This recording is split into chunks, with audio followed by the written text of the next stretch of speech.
पाहतोय पुढचा बॉल फटका खेळायचा होता, सेन्सिबल क्रिकेट दाखवायचं आहे, सिंगलनं मात्र मॅचला फिनिश करायचं हे हृदय मैदानाच्या आतमध्ये घेऊन आपण पाहतोय सुमित डोंगडे. पण त्याच वेळेला आपण जर पाहिलं ना तर डॉट बॉल आला, 5 बॉल आणि आवश्यकता अजूनही आपण जर पाहिलं तर इकडे 1 धावेची आहे. मॅच इथूनही बनू शकते, इतिहास इकडेही घडला जाऊ शकतो आणि आज या मैदानावर ते इतिहास घडवण्यासाठी पुणेकर उतरलेत. प्रयत्न तर चांगलेच केले जातील. खोलातला बॉल सरळ क्षेत्ररक्षकाच्या हातामध्ये फेक झाली आहे. शेवटच्या क्षणी बॅट टेकली की नाही हे मात्र आमच्या पंचांनी तिसऱ्या पंचांकडे कळवलंय. थर्ड अंपायर तिसऱ्या पंचांची मागणी केली जाते. tenniscricket.in या वाहिनीची घेतली जाईल तिकडे मदत, चेक केलं जाईल बॅटर सुमित पाटी परत आलेत की नाही.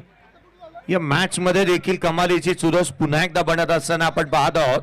हर्षलजी विकेट जर का गमावली असेल ना तर सामना बनेल, कारण लगातारचे 2 बॉल निर्धाव स्वरूपाचे आलेले पाहायला मिळाले. तर राजू पाटे हार मानायला तयार नाही आहे, शेवटच्या क्षणापर्यंत तो लढत राहत असताना पाहायला मिळेल. या स्पर्धेची नियमावली सांगते की कंपल्सरी चेसिंग या स्पर्धेचा नियम आहे. यस, निश्चितपणे आपण पाहतो शेवटपर्यंत मात्र मैदानाच्या आतमध्ये खेळत असताना चांगल्या दर्जाचं क्रिकेट खेळून दाखवावं लागेल. विनंती करतोय त्वरा करा. यस, निर्णय येतोय, बॅटर सुखरूप पोहोचलेत. षटकातील पुढचा बॉल असेल, 4 बॉल 1 धावेची आवश्यकता या मॅच मध्ये आहे. जसा जसा एक बॉल डॉट येईल ना तसा दबावाखाली बॅटिंग करत असताना टीम आपण जर पाहिलं तर शादाब 11 लोणची संघ सुद्धा जाऊ शकतो. पुढचा बॉल, यावेळीचा बॉल पहा, मॅच ऑन आहे. लगातारचे 3 डॉट बॉल आलेत. अजूनही या मॅच मध्ये 3 चेंडू आणि 1 धावेची आवश्यकता बाकी. 3 चेंडू आणि 1 धाव मॅच इथे बनत असताना पाहायला मिळते. पाने को अभी कई मुकाम बाकी है, इस खेल के कई इम्तिहान बाकी है. अभी तो नापी है मुट्ठी भर जमीन, अभी तो पूरा आसमान बाकी है. या मैच मध्ये खूप काय बाकी है, पिक्चर अभी बाकी है मेरे दोस्त. सामना अजून संपलेला नाही. राजू मैदानाच्या आतमध्ये एकच सांगतायत, तद्वर माझ्या फोटोला हार लागत नाही ना तोपर्यंत मीही हार मानणार नाहीये. फटका खेळलाय, फटका फसलाय आणि तिकडे टिपला गेलाय झेल. Match on. वा, 2 चेंडू आणि आता 1 धावेची आवश्यकता. प्रेक्षक हो, मॅच आवडली असेल तर टाळ्या झाल्या पाहिजे. सामना बनला, मॅच बनली आहे. 2 बॉल 1 ची गरज, 2 चेंडू आणि 1 धावा. सामना होता कुठे आला कुठे. 6 बॉल 1 ची गरज होती. सामना जिथे शेवटच्या बॉल पर्यंत जातोय की काय अशा स्वरूपाची चित्तथरारक लढत आपण मैदानाच्या आतमध्ये पाहतो आहोत. प्रथमेश ठाकरे बॅटिंग साठी नवीन बॅटर मैदानाच्या आतमध्ये येत असताना पाहायला मिळेल. भार्गव पाटील मॅन फ्रॉम वसई, आणखीन एक युवा खेळाडू मैदानाच्या आतमध्ये बॅटिंग साठी भार्गव पाटील आपण पाहतो आहोत.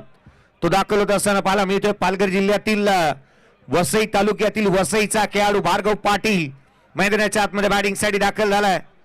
सामना आता चिंताजनक वातावरण निर्माण झालंय. मॅच आता अडचणी वाढू लागल्या त्या सामन्यामध्ये. ज्या सुमित डोंगडेने चांगली बॅटिंग केली त्याने संघाला अडचणीमध्ये आणून ठेवलंय. वेळ बदलायला वेळ लागत नाही आणि त्याचं ज्वलंत उदाहरण मैदानाच्या आतमध्ये आपण पाहतोय. आता वेळ बदलली आहे. यदा कदाचित आपण जर पाहिलं तर गोलंदाजी करण्याचा इकडे मात्र वेगळा थाट दाखवत असताना इतिहास नोंदवण्यासाठी मात्र मैदानाच्या आतमध्ये राजू दाखल झाले. 2 बॉल 1 धावेची गरज आहे. या मॅच मधील सर्वाधिक महत्वाचा चेंडू मैदानाच्या आतमध्ये राजू फेकतील, कारण की इकडे जर डॉट आला तर अजून या मॅच मध्ये पुणेकर शाबूत राहतील. पण इथे जर काही वेगळं चित्र आलं तर या मॅचला बघायलाही मजा येईल. 2 चेंडू 1 धावेची इकडे आवश्यकता बाकी राहिली आहे. 2 बॉल 1 ची गरज. अडचणी आल्यावरती कदापि तक्रार करायची नाही. स्वतःला सांगा शर्यत अजून संपलेली नाहीये, कारण मी अजून जिंकलेलो नाहीये. राजू पाटेने एक्झॅक्टली तेच केलंय.